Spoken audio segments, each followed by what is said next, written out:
जल्दी से सब्सक्राइब कीजिए और बेल आइकन को प्रेस कीजिए ताकि मंडे, थर्सडे एंड सैटरडे की सबसे पहली नोटिफिकेशन आपको मिले।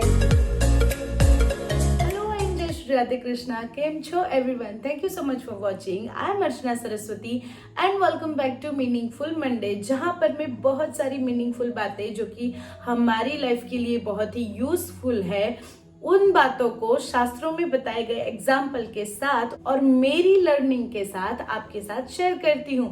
तो आज हम बात करने वाले हैं कि पेशेंस का पार्ट यानी कि धीरज का पार्ट, जो कि हमें बहुत बचपन से सिखाया जाता है कि धीरज रखो, धीरज रखो, धीरज रखो, सब ठीक हो जाएगा, सब ठीक हो जाएगा। तो उसके बारे में आज हम बात करने वाले हैं। काफी कॉमन सा टॉपिक है पर थोड़ा सा अलग तरीके से। तो बिना देर किए लेट्स गेट स्टार्टेड।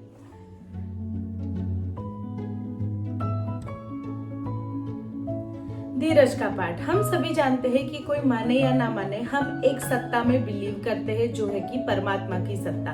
भगवान की जो सत्ता है, उनके चमत्कार है, वो जो हम अभी देख रहे हैं, उनके सारे चमत्कार की, जैसे इस दुनिया का चलना, जैसे कि हमारा जन्म लेना, हमारा जीना, हमारा मर जाना, हमारे मरने के बाद हमारे शरीर का कुछ भी ना रहना। मतलब कि कितना भी कोई किसी से प्यार क्यों ना करता हो, लेकिन कोई भी नहीं कहता कि इस शरीर को रहने दो क्योंकि हम उनसे प्यार करते हैं। हम सभी जानते हैं कि ये सारी जो एनर्जी है वो हमारे आत्मा की है, आत्म तत्व की है। ये हम सभी जानते हैं। और आज मैं बात करने वाली हूँ धीरज का पाठ, जो कि भगवान ने हमें पढ़ाया है, ना कि मैं आपको पढ़ा रही हूँ। भगवान ने हमें धीरज कैसे रखनी चाहिए और कितना जरूरी है पेशेंस रखना, ये हमें अभी से नहीं सिखाया है। जब से हम माता के गर्भ में आए हैं, 9 महीने भगवान ने हमें 9 महीने माता के गर्भ में रखा। हमें एक बीज के स्वरूप से एक बच्चे के स्वरूप में भगवान हमें लाए। उसके बाद माता के गर्भ से बाहर आते ही हमें 18 से 20 साल लगते हैं बड़े होने के लिए, समझदार होने के लिए, मैच्योर होने के लिए, इस दुनिया को समझने के लिए। 20 साल का हमने वेट किया। पेशेंस हमको भगवान ने सिखाया है। अगर भगवान 9 महीने से पहले शायद हमें बाहर ले आते, या फिर इंसान अगर कोशिश करे नहीं मुझे तो 9 महीने से पहले बाहर आ जाना है, तो क्या कभी सोचा है कि भगवान की बनाई इस व्यवस्था कितनी इधर उधर हो जाएगी, कितना सब कुछ बिखर जाएगा, बिगड़ जाएगा। 20 साल से पहले हाँ, भगवान ने आईक्यू दी है हमें। आईक्यू बहुत ज्यादा है। पूर्व जन्म के कर्मों के कारण हो सकता है हमारा आईक्यू पावर बहुत ज्यादा हो, हमारे अंदर टैलेंट हो। दुनिया में ऐसे कई सारे बच्चे हैं जिसके पास बहुत बहुत ज्यादा टैलेंट है, वो बहुत ज्यादा टैलेंटेड है, नॉलेजेबल है। बहुत से ऐसे लोग हैं जिन्हें बचपन में भगवान के तरफ से या फिर उनके पूर्व जन्मों के कर्मों की वजह से ये गिफ्ट मिला होता है, जो हम गॉड गिफ्ट कहते हैं, वो सब में होता है। लेकिन इस दुनिया को समझने के लिए, मैच्योर होने के लिए, अपने आप से हैंडल करने के लिए सामने वाले को जरूरत पड़ती है हमें एक्सपीरियंस लेने की, जरूरत पड़ती है हमें सीखने की, लर्न करने की। जितना हो सके उतना हम सीखे, जितनों से हो सके उतनों से हम सीखे। तभी तो दत्तात्रेय जी ने भी तो 24 गुरु किए। उन्होंने कुत्ते से भी सीखा, उन्होंने एक कबूतर से भी सीखा, उन्होंने सबसे सीखा, सबसे कुछ ना कुछ गुण लिए। हमें ये बताने के लिए हम सभी से सीख सकते हैं। मैं पेशेंस के लिए इसलिए कह रही हूँ क्योंकि कई बार ऐसा होता है कि जब हम जीवन में अपने फ्यूचर के लिए या अपने लिए कोई काम कर रहे हैं, कोई कर्म कर रहे हैं, या फिर कोई फील्ड में जा रहे हैं जहाँ हमें जॉब करनी है, जहाँ हमें जाना है, या फिर हमें वेट करना होता है किसी चीज का, तो हम बहुत ही ज्यादा हिल जाते हैं कि कितनी देर क्यों हमें इतना वेट करना पड़ता है। कई बार ऐसा होता है कि हम बार बार फेल होते हैं। और जब हम बार बार फेल होते हैं तब हम भगवान को दोष देने लगते हैं, हम लोगों को दोष देने लगते हैं कि आपकी वजह से ये हुआ, इनकी वजह से, उनकी वजह से हुआ। पर मुझे इतना लगता है कि हमारे जो पूर्वज थे, हमारे जो बुजुर्ग थे, उन्होंने एक कहावत जो कि हमारे गुजराती में है, उन्होंने कहा है धीरज ना फल मीठा। मतलब जितना आप धीरज रखोगे तो आपको फल मीठा मिलेगा, अच्छा फल मिलेगा। तो वो फल हम देखते हैं बहुत से लोगों को मिला है। जैसे रामायण में बताया गया है कि शबरीबाई ने बहुत ही ज्यादा पेशेंस रखा। क्या कभी आपने सोचा है एक 16 साल की बच्ची जिसने ये देखा कि मेरी शादी पर कई कई जीवों को मार दिया जा रहा है, ये एक दावत मनाने के लिए, खुशी मनाने के लिए, तो वो सब कुछ छोड़कर आ गई। उन्हें लगा कि ये सही नहीं हो रहा है कि मेरे लिए किसी और जीव को दुखी होना पड़े, उनकी हत्या हो। बहुत ही कम उम्र में वो ऋषि के आश्रम में आ गई। हम सभी जानते हैं कि कितना उन्हें कष्ट पड़ा। उन्हें पहले तो भील कह करके उनको स्नान नहीं करने दिया गया। उसके बाद मतंग ऋषि की कृपा से उन्हें आश्रम में सहारा मिला। मतंग ऋषि ने उन्हें अपनी शिष्या बनाया, वो रही।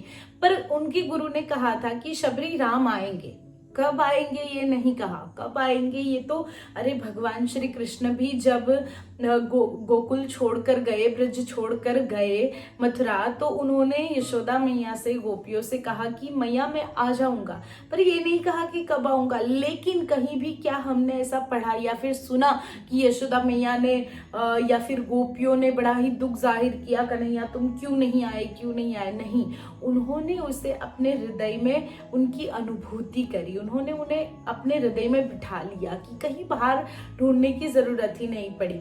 शबरी जी ने कितना पेशेंस किया और आखिर में उन्हें राम मिले। ऐसा नहीं है कि नहीं मिले, उन्हें राम मिले और उनको उनका धाम भी मिला। तो हम शायद परमात्मा को पाने के लिए तो इतना ज्यादा प्रयत्नशील नहीं होते हैं, या फिर मैं कह सकती हूँ कि सब कोई अपनी लाइफ में इतना ज्यादा बिजी है कि भक्ति के लिए हम बहुत ही कम टाइम निकालते हैं। क्योंकि कहा गया है कि आपको अपनी कमाई में से 10वें भाग को यूज करना चाहिए। मैंने आगे भी ये बात कही थी, आज फिर से कह रही हूँ। यहाँ पे कोई धन संपत्ति की बात नहीं है, वो तो अगर वो आपके ऊपर है। अगर आपको दान करने की इच्छा है, पुण्य कर्म करने की, अच्छे कर्म करने की इच्छा है, तो आपको करना ही चाहिए। पर 10वां यानी कि अगर आपके पास 24 घंटे है तो उसमें से आपको कम से कम 2.5 घंटे तो भगवान के लिए निकालने ही चाहिए। हम कहते हैं हमें समय नहीं मिलता, क्यों? हमें पार्टीज में जाने का समय मिल जाता है, हमें घूमने जाने का समय मिल जाता है, टीवी देखने का, सोने का, हर कोई समय तो हमें मिल जाता है, हर एक काम के लिए समय मिल जाता है। फिर भगवान की भक्ति के लिए हमें समय क्यों नहीं मिलता, पता नहीं।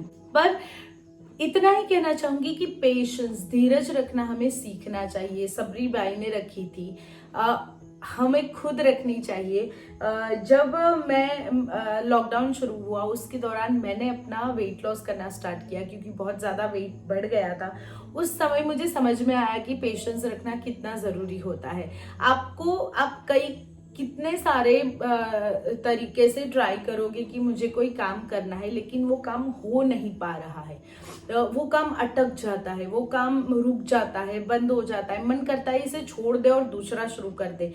पर पेशेंस रखना बहुत ही ज्यादा जरूरी है। और कैसे पेशेंस रखा जाए ये हमें किसी और से सीखने की जरूरत नहीं है, ये हमें बस अपने आप से सीखने की जरूरत है। हमने पेशेंस रखा 9 महीने माँ के गर्भ में रहकर, हमने पेशेंस रखा तभी हम 1 to 12 तक स्कूल जा पाए, 1ली से 12वीं तक स्कूल गए। हमने पेशेंस रखा तब हमने कॉलेज करी। अगर हम ये कहते कि हमें 12वीं तक स्कूल नहीं जाना क्योंकि हमारा एम्बिशन है कि हमें डॉक्टर बनना है, तो हमें आज के आज डॉक्टर बनना है, ये नहीं हो सकता। हम कितनी भी कोशिश करें, हमें उस प्रोसेस से गुजरना होगा जिस प्रोसेस को डॉक्टर बनने के लिए यूज किया जाता है।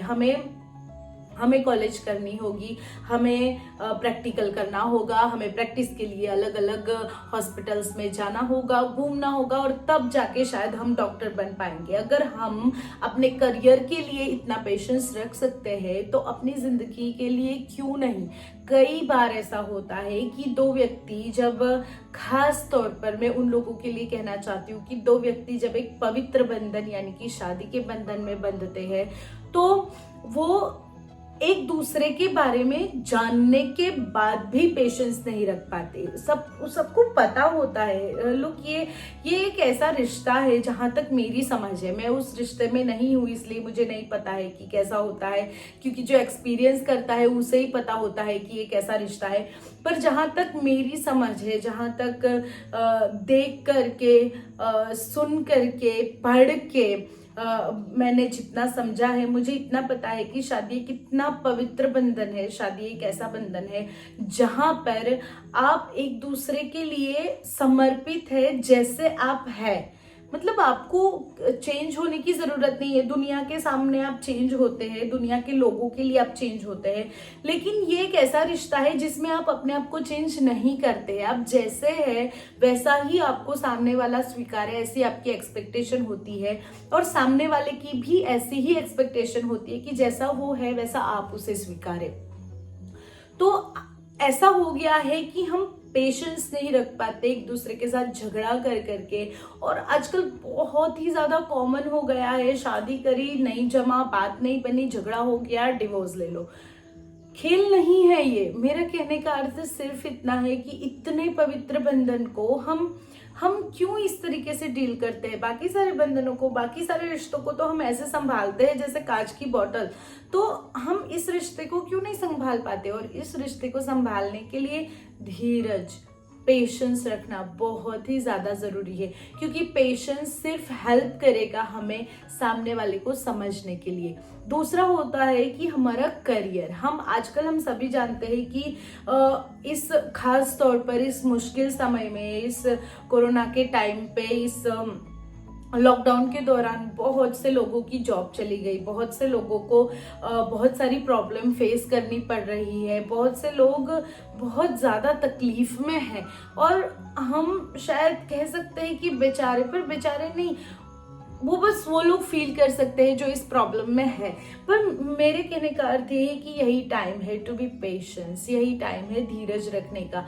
सब कुछ ठीक हो जाएगा, एवरीथिंग विल बी फाइन, क्योंकि भगवान ने स्वयं कहा है कि मनुष्य उतना ही दुखी होता है जितना वो सह पाता है, क्योंकि उसके कर्म ऐसे होते हैं पूर्व जन्म के, इस जन्म पूर्व जन्म के, जो कि शायद हमें कुछ प्रॉब्लम्स देते हैं, लेकिन अगर हम पेशेंस से उसके साथ डील करेंगे तो हम बहुत ही अच्छा फल पा पाएंगे। तो मैं बस आज इतना ही कहना चाहती हूँ कि भगवान ने जब हम इस पृथ्वी पर नहीं आए थे, माता के गर्भ में थे, तब से हमें पेशेंस का पाठ, धीरज का पाठ पढ़ाया है। तो उसको याद करें कि हमने कितना पेशेंस रखा है और हमें आगे रखना है। हम कोई नया काम नहीं कर रहे, हमने पेशेंस रखा है। माता के उस गर्भ में माँ ठंडा खाती, गर्म खाती, कुछ भी खाती थी, हमारे शरीर में जलन होती थी, हमें दर्द होता था, लेकिन हमने पेशेंस रखा है क्योंकि समय नहीं आया था बाहर आने का।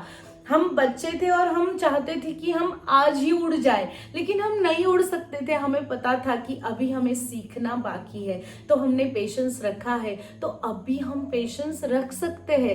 आप सभी अभी पेशेंस रख सकते हैं। तो पेशेंस रखना सीखिए अपने आप से।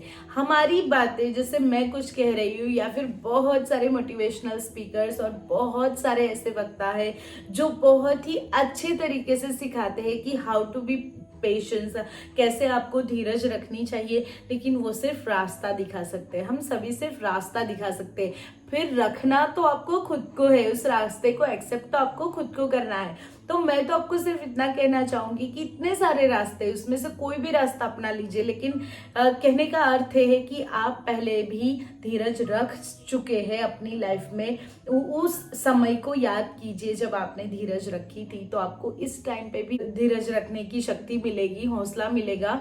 तो आई होप कि आपको आज का ये थॉट पसंद आया होगा, and if you do then please hit the like button, comment करके बताइए आपको कैसा लगा, share with your friends and family, and please do not forget to subscribe. Also, you can follow me on Instagram and like my Facebook page. Link is in description box. I will see you on Thursday. Till enjoy every moment of your beautiful life. Take care. Bye bye.